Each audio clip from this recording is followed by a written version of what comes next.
Sa lahat po ng merienda, palabok po ang isa sa pinakapaborito ko.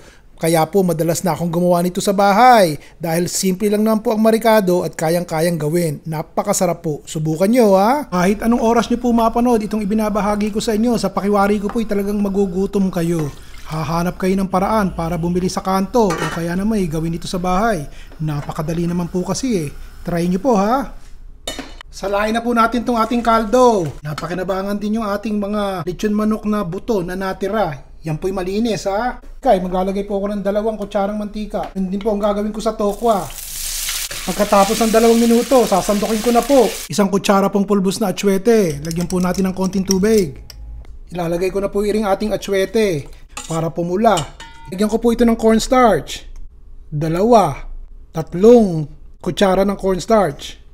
Kakaukan ko ni Ria, mainit na kaldo na nilagyan natin ng atsuete at tutunawin po natin yan. Kakapoy babalik ito ating kaldo sa kawali, kasirola at pakukuluan po natin uli.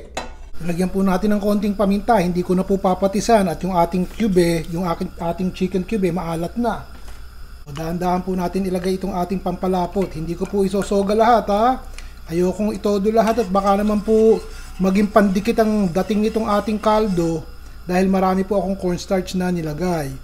Haluin ko na po. Baka may magtatanong sa inyo, naku, hindi ganyan ang paggawa ng kaldo. Ang pangkaraniwang ginagamit po ay yung ulo at katawan ng mga hipon pinagbalatan.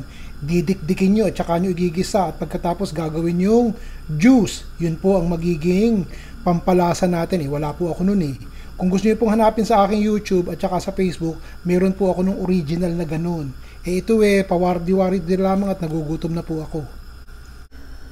Kumukulo na po yung tubig. Maglalagay po ako ng 2 banig nitong ating pansit palabok. Takpan po natin yan at pakuluan sandali. Tignan po natin ito. Okay na to Papatayin ko na po yung apoy at malambot na yung ating noodles. Po tayo mag-isa ng bawang. Itong sibuyas. Pag mabango na yung ating bawang sibuyas, ilalagay ko na po itong baboy. Ilalagay ko na po itong ating kaldo. Sinimot ko lang yung kaldo dito sa ating isang kasirola Patisan na po natin ang mga 2 kutsarang patis. Tikman nyo na. Tikman ko nga. Ayos na. Konting asukal po. Konting-konti lang. Kung ayaw nyo pong maglagay, bahala kayo. Pamintang durog. O halo. Sabay patay. Lagay na po natin ang ating noodles. Lagay nyo na po yung kaldo.